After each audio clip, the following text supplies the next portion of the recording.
Okay, so I've seen a lot of anime.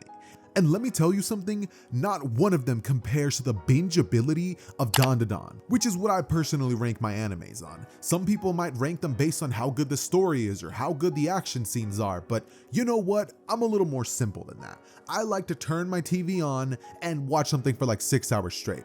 Unfortunately though, Dandadan just isn't one of those shows, considering the fact that we're barely nearing season 2's end, and season 3, well, it's nowhere near the horizon. But lucky for you, that means you get to hop on the Dandadan hype train before it gets too crazy. Because trust me, eventually the day will come when someone's gonna be like, yo, have you seen Dandadan? And you're gonna be like, Dandadan? Bro, I've been watching that since forever, you're late. And I'm not gonna lie, I'm kinda late. But that's neither here nor there. My point is, Dandadan has a little bit of everything you really need to like. It has action, chaos, romance, and most importantly, balls.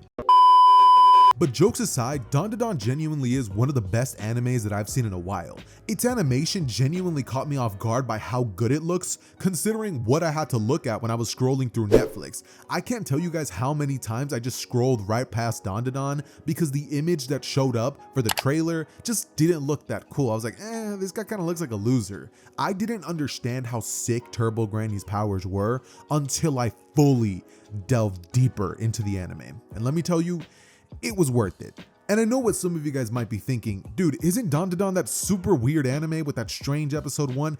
And I won't lie, yes it is. The first episode has a part in it that is just like, what is going on here? But to tell you the truth, I like the anime despite what happens in episode 1. I kind of just choose to act like it never happened, and truthfully speaking, I really wish it didn't. But it happened, and I can't exactly change that. So I've chosen to continue watching Dandadan, and I can't tell you how glad I am. I spent the first day that I found the anime binging the entire thing. I must have stayed up till like 3 a.m. in the morning just watching the adventures that Miss Ayase and Okurun went on. That scene where Okurun ran into the little like cave tunnel slash thing was hilarious. When Granny pulled up and literally hit this man with the "If you let me gobble your dung." I couldn't contain my own laughter.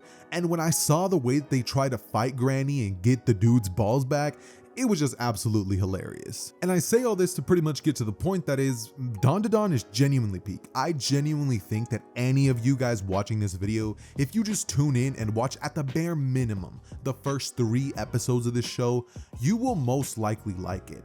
I mean, the dynamic that we get between Okurun and Miss Ayase and that cute little romance that we get, I mean, come on now, it's just a blast from the past in terms of romance. Like, I'm not exactly the biggest romance anime guy, in fact, I've never actually watched one, but growing up as a kid, I watched a lot of shows such as the American Dragon Jake Long, The Spectacular Spider-Man, and even something as peak as Fish Hooks. But one thing that all those shows have in common is that the main character finds himself in a situation where he falls in love with a character, and we get to watch the progression of the relationship. For Spider-Man, it's Gwen. For Oscar, it's Bee.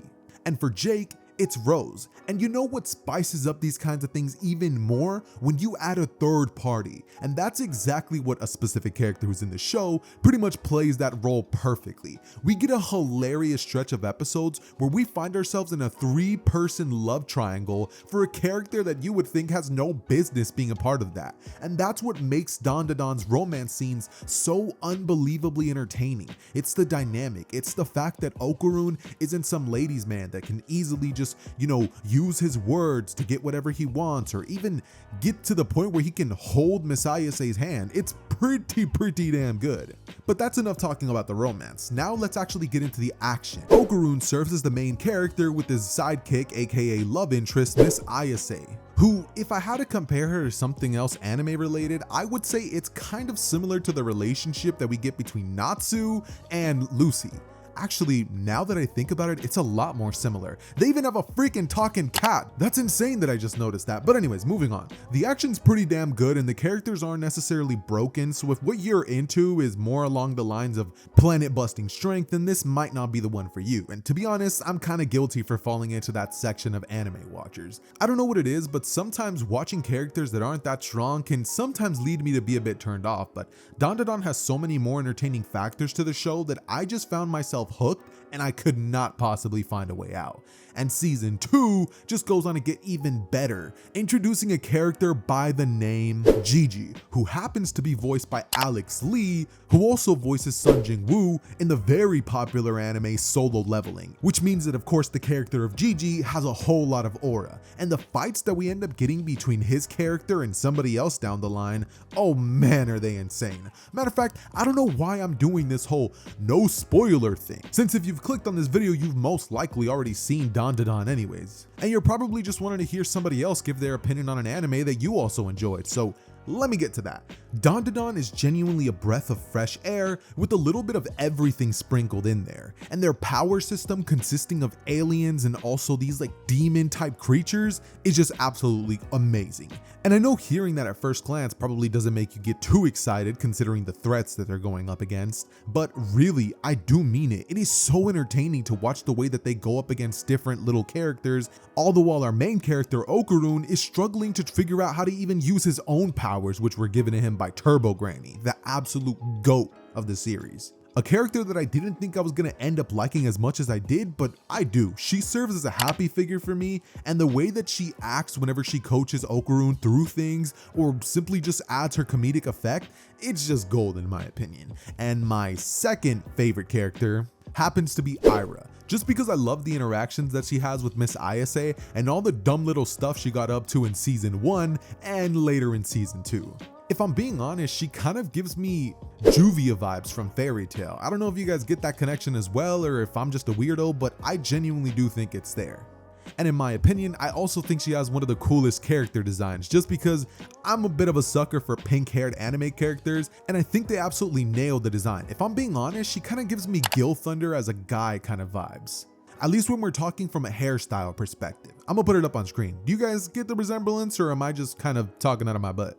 Well, you can let me know down below in the comments, but my point is this anime is great, and even if all of that doesn't convince you, genuinely just check it out for the animation. You owe it to yourself. This anime is genuinely eye candy, and as you watch this thing progress, it just gets better and better. The fights get cooler and cooler as you progress, and the first couple of fights may not be the craziest thing in the world, but they serve to introduce us to the concept of yokais and the aliens and stuff like that, which I'm still personally so curious to find out more about the alien side of things, considering the fact that for the moment, I've chosen to stick to only the anime. So if some of you Dandadan manga readers are watching, let me know down below in the comments what you guys think about it and whether I should get into it.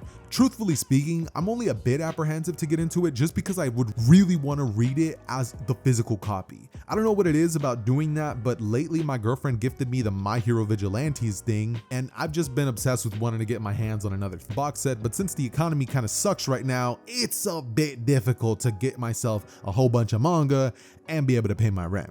But seeing as we're already at the 8-minute mark and I'm already getting my money, let's summarize this, shall we? Dandadan has incredible anime, action, romance, great characters, good villains, and I like it, so you should too. So the next time you're thinking about starting to watch a new anime, consider Dandadan as your next binge. Anyways, bye.